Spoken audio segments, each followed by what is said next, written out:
Mabuti na itakbo nyo agad yung ako nga daw sa emergency bay. Kasi kung hindi raw, posibleng yung may mangyari hindi maganda. Ganun pala, anytime talaga pagka gusto mo na akong kuhanin isang tao, wala ka talaga magagawa talaga. Hindi mo talaga alam kung kailan ka talaga kukuha ni Lord eh. Hindi mo talaga alam kung hanggang kailan ka sa mundong ito eh. So, ayun, share ko lang yung nangyari sa akin. No? Ganito kasi yun eh. Siyempre, unang-una, gusto ko naman thank you kay Lord kasi bigyan pa niya ako ng isang pagkakataon. Kasi ganito yun. Nung Saturday, habang nasa ospital kami, binabantayan namin yung nilang namin na may sakit. Nakakaramdam na ako ng panakit ng katawan na para akong tatangkasuhin. So yun, nabig kami ng gabi doon sa ospital. So gabi na kami nakauwi.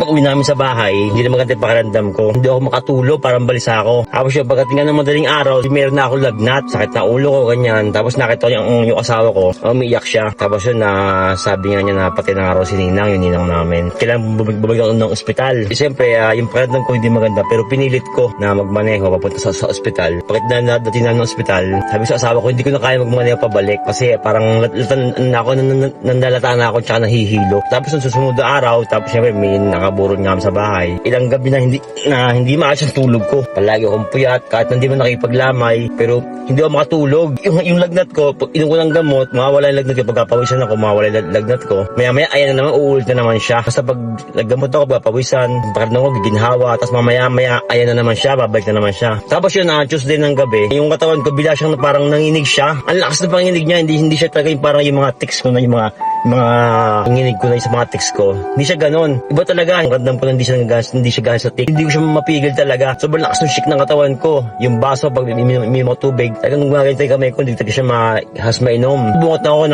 nanginginig siya, nakakatog siya. Ang tagal niya mawala. Inisip ko parang hindi na siya normal. Parang iba na nararamdaman ko. So, napasugod na sa ospital. Nung nasa daan kami, yung panginig ng katawan ko, hindi siya nawawala. Tapos nung nawawala yan, nangyari naman, hilong-hilo ako.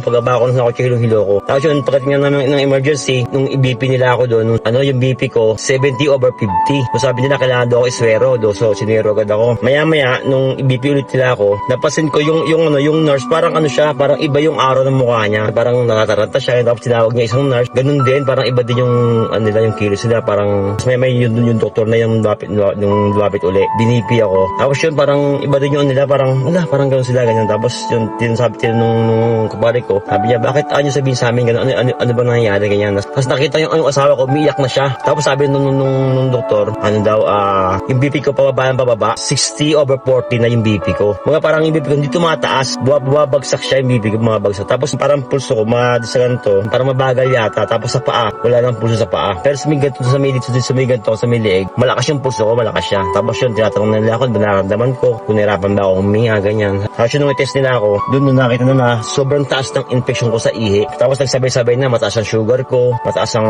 creatinine ko. Yung marami na sa akin na nakita ng mga sa mga laboratory. Yung isa yung sa ihi ko, sobrang taas ng infection ko sa ihi. Kaya siguro ganun yung katawan ko, nanginig siya. Tsaka isa pa, nagsabay pa yung laging gabi ako na puyat, kaya bumagsak yung BP ko. Tapos sobrang taas ng infection sa ihi, kaya nagsabay-sabay na yung mga sa akin. Siguro dahil sa mga kinakain ko rin, ganyan. Siguro sa sobrang sa sarili ko, sobrang abuso ko sa sarili ko. Nababayaan ko sa sarili ko. Kumbaga parang hindi ko inaalala yung kalusugan ko. Kumbaga parang sa gusto kong kumita, araw-araw sa biyahe, sagat-sagat sa biyahe, puyat, ganyan. Nung nasa kwarto na kami, doon niya sabi ng doktor, sabi sa asawa ko, sabi niya, mabuti na itakbo niyo agad yung ako nga daw sa emergency bay. Kasi kung hindi raw, posibleng yung may mangyari hindi maganda. So naisip ko yun nung nakahiga na ako, sabi ko, Lord, umiyak ako, sabi ko, Lord, maraming salamat kasi parang ganun pala, anytime talaga pagka gusto mo na akong kuhanin isang tao, wala ka talaga magagawa talaga. Hindi mo talaga alam kung kailan ka talaga kukuha ni Lord eh. Hindi mo talaga alam kung hanggang kailan ka sa mundong ito eh. So naisip ko na paano kaya kung natuluyan ako, paano yung pamilya ko. So naisip ko siguro meron pa siyang plano sa akin, may mas magandang plano, or baka hindi yung sign na palagi akong nag-aasal sa kanya, pero ang hinihiling ko sa kanya puro mga material na bagay. So hindi ko hinihiling yung para sa kalusugan ko. Kailangan pala pa nag-aasal tayo, hilingin din natin yung para sa kalusugan natin, bigyan tayo ng malusog na pangangatawan kasi di ba nga ang gusto gusto natin sa buhay, makasama natin matagal ang pamilya natin. Gusto natin silang maibigay pangangailangan nila. Paano natin maibigay pangangailangan nila kung magkakasakit tayo, di ba? Mas nahihirapan sila. Ang kailangan natin alagaan ang ating sarili. Ang kailangan natin sa pagtuon ng pansin, mga kinakain natin. Kasi kung mahal natin ang pamilya natin, kailangan mas mahalin mo din muna yung sarili mo. Kasi naghahabol ka ng ipon na hindi mo alam yung sarili mo na gusto mo na. Ang ending, yung naipon mo, mauwi na sa pagpapagamot mo. So mas kawawa yung pamilya mo kung may mangyari hindi maganda sa'yo. Hindi ka makakapaghanap buhay, alagaan ka nila. Mas maraming mawawala. Mas maraming makasayang na panahon, hindi ka makapaghanap buhay. Siguro, kung maghanap buhay tayo, yung kaya ng katawan natin. Kasi minsan yung mga ganun na alam sa sarili mo na kaya mo, na kayang-kaya mo pa kasi bata ka pa, pero hindi mo na mamalayan na naaabuso mo na pala yung sarili mo. Kumbaga parang bigyan mo rin ng pahinga yung sarili mo, yung katawan mo. Kasi pag siningil ka talaga niyan, yung lahat ng naipon mo, parang kulang pa sa papagamot mo. Kaya yun, kapag magdasal tayo, kailangan wag puro sa mga material na bagay. Hilingin din natin yung ating kaligtasan at yung ating kalusugan. So number one na pagdasal natin na araw-araw tayong bigyan ng malakas na pangangatawan kasi yun talaga yung pinaka maging sandata natin sa lahat na pangangailangan natin. Kasi kumikita ka nga ng malaki kung magkakasakit ka naman. Diba? Tingnan niyo ako.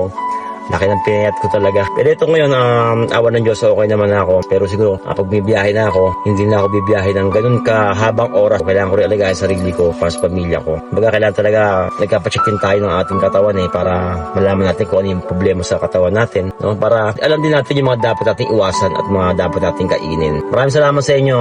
Ingat kayo palagi. Palagi niyong alagaan yung kalusugan at pamudasal kayo. Palagi niyong isama din na pagkalooban kayo ng malakas at bulsog na pangangatawan. Maraming salamat. Ingat kayo lahat. God bless. I love you all.